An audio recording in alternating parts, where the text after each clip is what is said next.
Selamat datang di channel Alur Donghua. Sebelum menonton, silahkan subscribe, biar Mimin tambah semangat update-nya.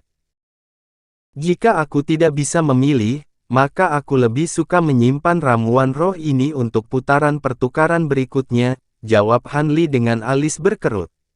Kamu berada dalam hakmu untuk melakukan itu, tetapi aku harus memperingatkanmu bahwa bahan yang berbeda akan diperlukan untuk ditukar dengan beberapa harta berikutnya yang akan kami tawarkan. Harta ini semuanya telah disumbangkan oleh tetua yang berbeda dari alam hitam kita. Dan semuanya memiliki kebutuhan yang berbeda.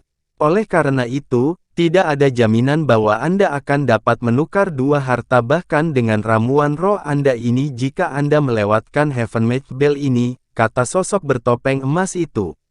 Apakah kamu mengatakan beberapa harta berikutnya akan lebih berharga daripada Heaven Match Bell ini? Hati Hanli tergerak setelah mendengar ini. Hehe, itu tergantung pada apa yang kamu anggap berharga, pria bertopeng emas itu menjawab dengan sikap ambigu, tidak mengungkapkan informasi lebih lanjut kepada Hanli. Bibir Hanli sedikit berkedut setelah mendengar ini. Pria bertopeng emas itu berpikir bahwa dia tertarik dengan Heaven Match Bell, padahal kenyataannya, dia hanya menginginkan seni penyempurnaan benda asing yang menyertainya. Apakah dia bisa mengamankan bel atau tidak, itu sama sekali tidak penting baginya. Dengan mengingat hal itu, Hanli bertanya, bagaimana saya tahu bahwa harta kedua ini adalah salah satu harta paling berharga yang ditawarkan untuk ditukar seperti yang Anda nyatakan? Bagaimana jika Anda menemukan harta acak untuk menipu saya? Pria bertopeng emas itu jelas sangat percaya diri dengan harta kedua ini, dan dia menjawab dengan sikap bangga, hehe, Anda tidak perlu khawatir tentang itu, rekan Daois, saya yakin seorang kultivator sekaliber Anda akan menjadi dapat mengidentifikasi harta berharga dari barang tak berguna. Jika Anda tidak puas dengan harta kedua, Anda dapat menolak untuk melakukan pertukaran. Setelah jeda singkat untuk kontemplasi, Hanli menyetujui pengaturan ini. Kalau begitu, kamu harus membiarkan aku melihat harta kedua terlebih dahulu, kan? Jika itu memang berguna bagiku, maka aku akan menerima pertukarannya. Tampilan percaya diri pria bertopeng emas itu membuatnya cukup penasaran tentang harta karun kedua ini. Tentu, tolong tunggu sebentar, rekan Taois. Sosok bertopeng emas itu tersenyum saat cahaya spiritual melintas dari tangannya, dan sebuah kantong kain emas muncul sebelum terlempar ke udara. Cahaya putih menyala, dan ular putih itu melompat seperti kilat, menelan kantong sebelum terbang keluar dari penghalang cahaya dan kembali ke Hanli. Hanli mengulurkan tangan, dan kantong emas itu jatuh ke genggamannya. Dia mengangkat alisnya saat dia segera melonggarkan bukaan kantongnya, lalu menyapu indera spiritualnya ke dalamnya. Setelah itu ekspresi terkejut tiba-tiba muncul di wajahnya. Begitu dia membuka kantongnya, cahaya biru terang memancar keluar, disertai dengungan. Setelah itu, sesuatu berusaha terbang keluar dari kantong, dan Hanli segera meletakkan tangan di atas bukaan kantong, menyegelnya di tengah kilatan cahaya spiritual keemasan. Cahaya biru dan suara dengungan aneh menghilang setelah kilatan cahaya keemasan itu. Apa artinya ini? Hanli menatap kosong ke kantong untuk waktu yang lama sebelum tiba-tiba berbalik ke pria bertopeng emas dan mentransmisikan suaranya ke arahnya lagi. Aku menawarkan item itu dan Heaven Match Bell untuk ramuan Yin Phoenixmu, jawab sosok bertopeng emas dengan senyum percaya diri. Jika item ini benar-benar dimurnikan, maka secara alami itu akan menjadi harta yang luar biasa, tapi kamu mencoba menukar Yin Phoenix Herb hanya dengan embrio. Kamu benar-benar seorang pengusaha yang cerdik. Hanli mendengus dengan dingin. Apakah kamu pikir kami akan menawarkan item ini jika itu benar-benar disempurnakan? Dalam hal itu, bahkan tanpa Heaven Match Bell, item ini saja akan bernilai 7 atau 8 Yin Phoenix Herb pada usia yang sama, si topeng emas. Sosok itu menjawab. Itu benar. Barang ini memang akan sangat diperlukan untuk kultivator manapun setelah disempurnakan sepenuhnya. Namun, embrio tetaplah embrio, itu masih jauh dari sepenuhnya disempurnakan. Siapa yang tahu apakah itu layak ditukar dengan ramuan roh yang begitu berharga untuk sesuatu yang sama sekali tidak berguna selama kesengsaraan iblis yang akan datang. Han Li menghela nafas. Hehe, itu terserah keberuntunganmu, rekan Taois. Jika kamu bisa selamat dari kesengsaraan iblis, lalu temukan cara untuk menyempurnakan item ini, maka kamu akan mendapatkan aset yang luar biasa. Sejujurnya, ini adalah salah satu tetua alam hitam kita sedang menyempurnakannya, dan dia hanya memutuskan untuk menawarkannya sebagai pertukaran, karena dia tahu bahwa dia tidak akan dapat menyempurnakannya sepenuhnya. Pria bertopeng emas itu berkata dengan jujur. Han Li mengelus dagunya dan merenung dalam diam. Item di dalam kantong adalah harta karun legendaris di antara ras manusia dan iblis, dan setelah berhasil disempurnakan, itu dapat membantu seorang kultivator secara signifikan dalam kultivasi mereka. Dikatakan bahwa hanya segelintir orang yang memiliki harta jenis ini di kedua ras tersebut. Saat ini, itu hanya produk setengah jadi, tetapi jika bukan karena kesengsaraan iblis yang akan segera terjadi, Han Li akan menukarnya dengan ramuan Yin Phoenix hampir tanpa ragu-ragu, apalagi lonceng pencocokan langit juga ke dalam kesepakatan. Namun, harta ini adalah benda roh yang lahir dari langit dan bumi. Tidak hanya sangat sulit untuk membentuk embrionya, menyelesaikan penyempurnaannya juga merupakan tugas yang mustahil. Kalau tidak, harta yang begitu berharga tidak akan terlalu langka di antara kedua ras. Meski begitu, efek ajaib dari harta karun ini dalam bentuknya yang sepenuhnya halus masih menimbulkan prospek yang cukup menggoda bagi Han Li, dan tidak mengherankan jika pria bertopeng emas itu begitu yakin bahwa dia akan menyetujui pertukaran ini. Pada saat yang sama, itu juga menunjukkan betapa bertekadnya dia untuk mengamankan ramuan Yin Phoenix ini. Melalui interaksi antara Han Li dan pria bertopeng emas, orang lain di paviliun batu terdekat juga telah menyimpulkan bahwa ada peluang bagus bahwa pertukaran ini akan berhasil. Dengan demikian, banyak orang secara alami ingin tahu tentang apa yang ada di kotak giok yang ditawarkan Han Li, dan apa yang ada di kantong kain yang ditawarkan pria bertopeng emas sebagai gantinya. Namun, dengan pembatasan indera spiritual yang kuat di tempat ini, mereka tidak dapat memastikan detail apapun. Baiklah, aku setuju dengan pertukaran ini. Han Li setuju setelah beberapa saat merenung. Kamu pasti membuat keputusan yang tepat, rekan Taois. Kata pria bertopeng emas dengan tatapan gembira di matanya. Dia kemudian mengayunkan lengan bajunya ke Heaven Mage Bell untuk mengirimkan semburan cahaya keemasan ke arahnya, dan lonceng raksasa itu dengan cepat menyusut menjadi seukuran telapak tangan manusia, lalu melayang di udara di dalam cahaya emas. Gada ungu itu juga menyusut hingga setebal jari, dan ditarik ke tangannya sebagai seberkas cahaya ungu. Pria bertopeng emas itu meletakkan kedua benda ini ke dalam kotak kayu sebelum membuat segel tangan, dan seekor gagak hitam raksasa tiba-tiba muncul di udara di atas peron. Burung gagak menangkap kotak hitam di antara paruhnya sebelum mengirimkannya ke Han Li, sementara sosok bertopeng emas menyimpan kotak giok yang berisi ramuan Yin Phoenix. Han Li juga menyimpan Heaven Mage Bell dan kantong emas sebelum berbaring di kursinya dan menutup matanya lagi. Dengan demikian, pertukaran telah selesai. Nomor 11 segera melanjutkan pijatan lembutnya. Baiklah, harta pertama telah berhasil dipertukarkan. Sekarang saya akan mengeluarkan beberapa alat dan bahan penyempurnaan pil yang sangat langka di dunia luar, saya yakin akan menarik minat banyak rekan Taois yang hadir. Bahan-bahan ini tidak terlalu berharga, tetapi semuanya adalah barang-barang yang sangat pragmatis, kami akan menukarnya dalam 3 kelompok terpisah.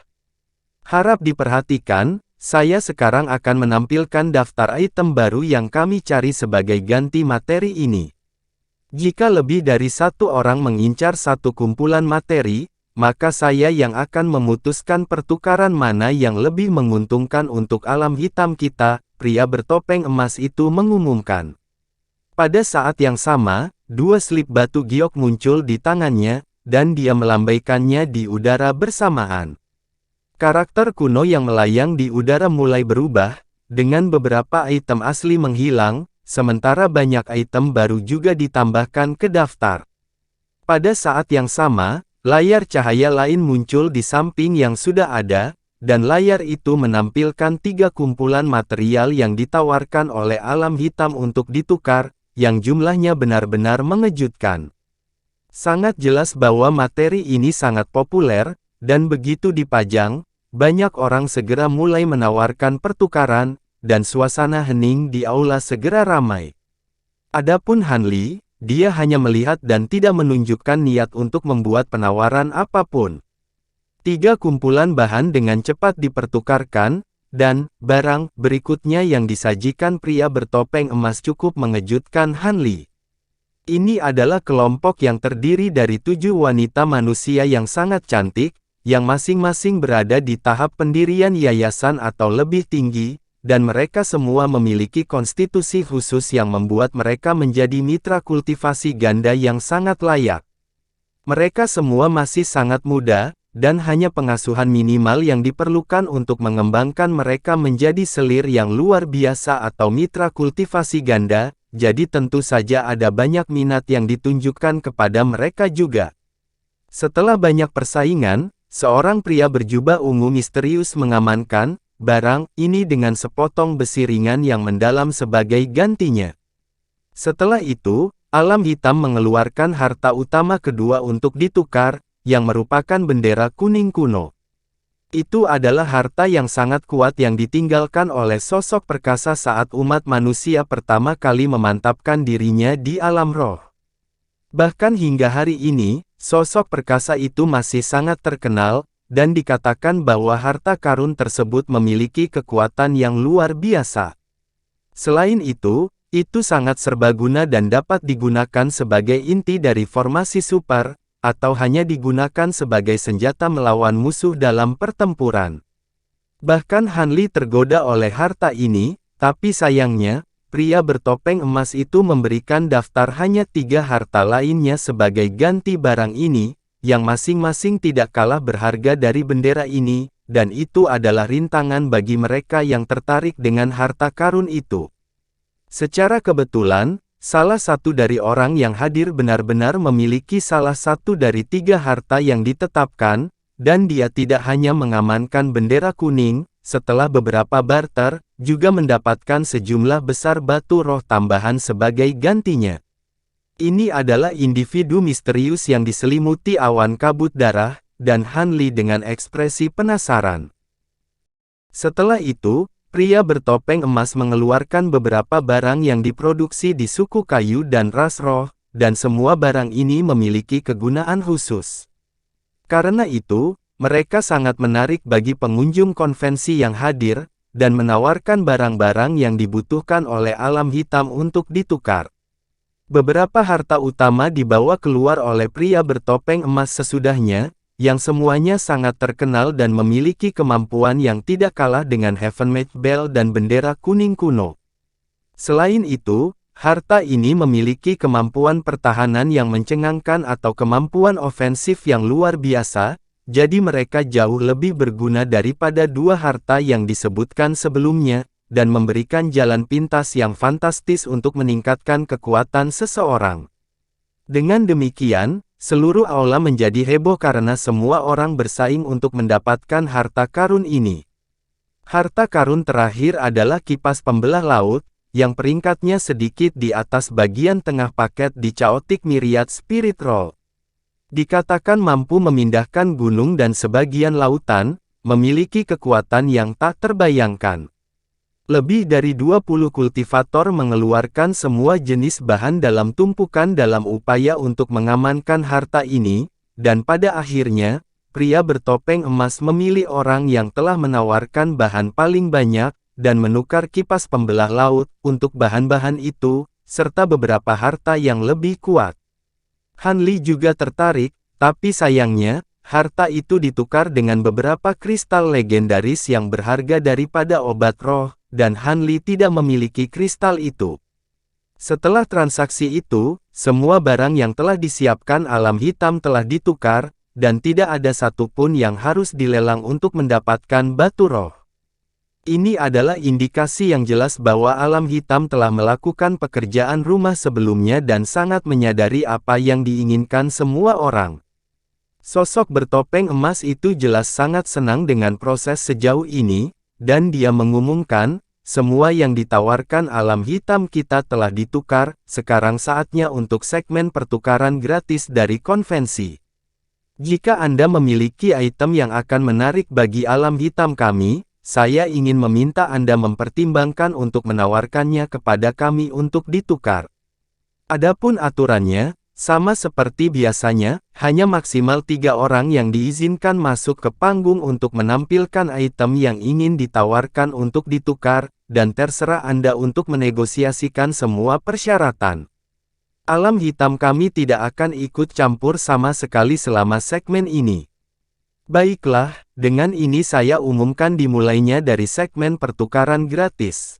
Hehe, kalau begitu, izinkan aku pergi dulu.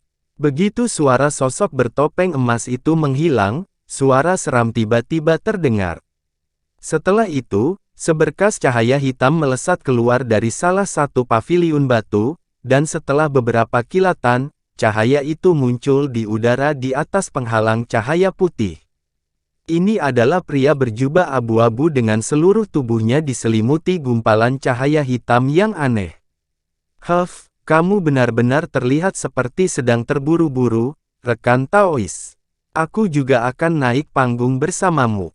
Beberapa garis cahaya lagi melesat keluar dari paviliun lain yang melayang hampir bersamaan, tetapi melihat seseorang telah tiba di peron terlebih dahulu, salah satu garis cahaya segera menjadi terang secara signifikan sebelum menghilang, kemudian muncul kembali di dalam penghalang cahaya di detik berikutnya.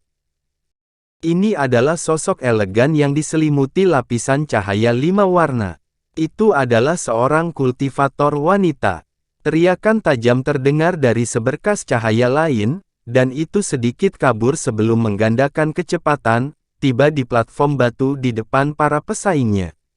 Sedikit terkejut muncul di wajah Han Li saat melihat orang ketiga ini, yang memiliki sosok yang sangat aneh. Tingginya sekitar 10 kaki, dan lebarnya sekitar beberapa kaki, menyerupai bakso besar saat dia berdiri di peron. Namun, di atas bakso ini terdapat kepala seorang pria normal, yang saat ini terukir dengan ekspresi khawatir, dan sama sekali tidak tertutup.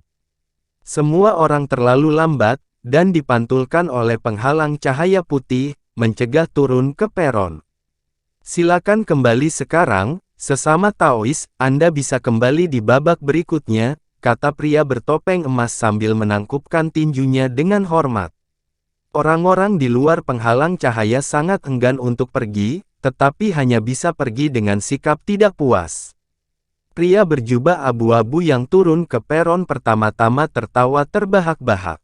Secara alami merupakan hak istimewa untuk dapat mempresentasikan barang-barang mereka di babak pertama. Kalau tidak, jika sesuatu yang dibutuhkan diambil oleh orang lain sebelum bisa naik panggung, itu tentu saja akan sangat menyebalkan. Pria bertopeng emas itu melirik bakso manusia sebelum terkekeh. Saya senang Anda datang untuk berpartisipasi dalam konferensi pertukaran kami lagi, Saudara Zhu. Selain itu, Anda tampaknya sangat bersemangat, saya yakin ingatan akan kehilangan harta itu selama konvensi terakhir masih menghantui Anda hingga hari ini. Kami berdua memiliki manik-manik 100 segmen, tetapi milikku jelas kaliber yang lebih tinggi. Jika dia tidak mengambil panggung sebelum aku, bagaimana harta karun itu akan berakhir di tangannya? Aku benar-benar benci berpartisipasi dalam konvensi pertukaran ini. Bagaimana saya mencoba untuk menyamarkan diri saya, tetapi saya hampir tidak punya pilihan, desah bakso ketika kekhawatiran di matanya semakin buruk. Hehe, Seni kultivasi yang kamu gunakan sangat terkenal sejak zaman kuno. Kamu mungkin tidak dapat memanipulasi tubuhmu sendiri sesukamu, tetapi banyak orang akan dengan senang hati menerima kerugian ini karena kekuatanmu yang luar biasa. Bakso ini tampaknya merupakan sosok yang cukup penting dan kuat, terbukti dengan pria bertopeng emas itu berbicara kepadanya dengan sangat sopan. Hehe, aku tahu kamu mengatakan itu hanya untuk membuatku merasa lebih baik, tapi suasana hatiku tetap terjaga. Kuharap aku bisa menuai beberapa penghargaan yang berharga selama konvensi pertukaran ini. Pria bertopeng emas itu tersenyum sebelum mundur 10 langkah, berdiri diam di salah satu sudut formasi emas. Pria berjubah abu-abu itu jelas juga sangat waspada terhadap bakso ini, dan setelah jeda singkat, dia menangkupkan tinjunya untuk memberi hormat, dan berkata, melihat saudara Zhu begitu bersemangat untuk mempersembahkan hartanya, saya akan dengan senang hati membiarkan Anda duluan. Kultivator wanita yang diselimuti cahaya 5 warna tidak mengatakan apa-apa, tetapi dia juga mengangguk untuk menerima pengaturan ini.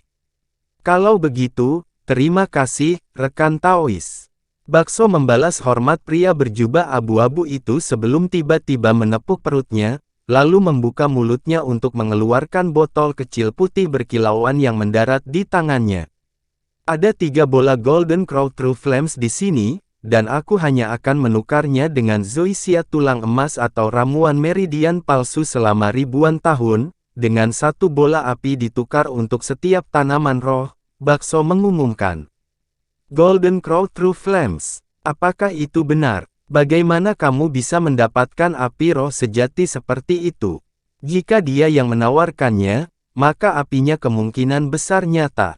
Karena itu, aku cukup terkejut dia rela berpisah dengan api seperti itu.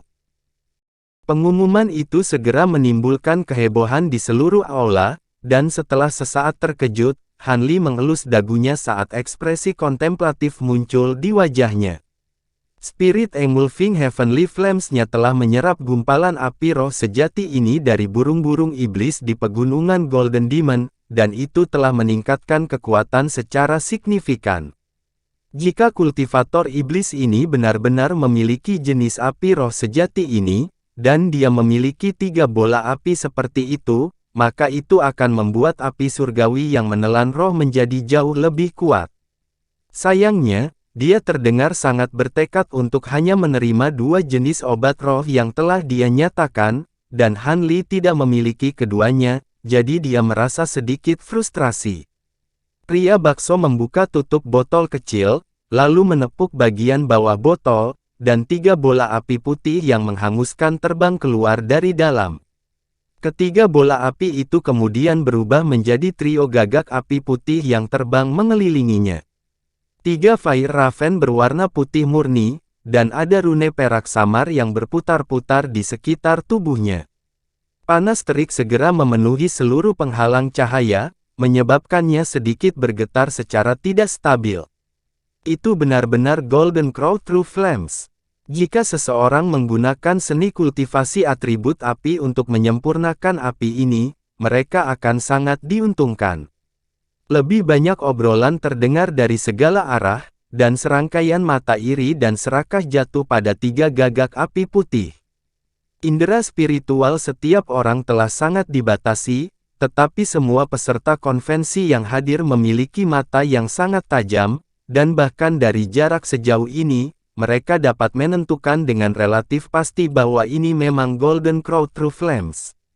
Cahaya biru melintas di mata Han Li, memungkinkan dia untuk mengumpulkan penampilan sebenarnya dari Golden Crow True Flames di dalam ketiga Fire Raven putih itu, dan ekspresi aneh muncul di wajahnya saat dia bergumam, ini adalah Golden Crow yang encer. Api sejati. Sementara itu, pria berjubah abu-abu itu juga mengeluarkan harta karun berbentuk teratai 3 warna yang merupakan atribut es. Dia menyatakan bahwa itu bisa melepaskan 3 jenis api glasial, dan akan sangat kuat ketika dipegang oleh seseorang yang menggunakan seni kultivasi atribut es. Sebagai imbalan atas harta ini, dia hanya akan menerima harta karun atribut api dengan kaliber yang sama. Sedangkan untuk kultivator wanita yang diselimuti cahaya 5 warna, dia mengeluarkan bola merah seukuran kepala, yang merupakan telur dari Blood Flame Falcon. Ini adalah jenis binatang primordial yang terkenal karena keganasannya, dan setelah mencapai kedewasaan penuh, Blood Flame Falcons memiliki lebar sayap rata-rata lebih dari 100 kaki. Wanita itu menyatakan bahwa dia telah mengamankan telur ini dari sarang yang dimiliki oleh sepasang Blood Flame Falcons tahap integrasi tubuh, dan dia hanya bersedia menerima harta roh untuk itu. Kedua item ini secara alami menarik banyak minat dari mereka yang menggunakan seni kultivasi atribut es, dan yang mahir dalam menjinakkan makhluk roh. Beberapa saat kemudian, seseorang mulai menawarkan harta sebagai ganti kedua benda itu.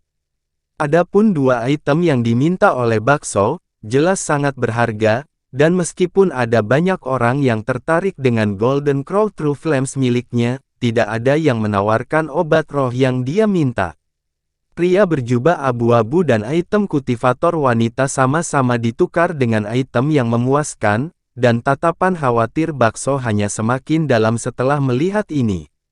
Setelah beberapa saat, masih belum ada yang menawarkan apinya, dan dia menghela nafas sedih sebelum menyimpan ketiga Fire Raven, lalu terbang kembali ke paviliun batunya, memilih untuk meninggalkan pertukaran ini. Keputusannya menarik banyak intrik dari para pengunjung konvensi yang menonton. Namun, perhatian semua orang segera dialihkan ke tiga kultivator berikutnya yang terbang ke peron.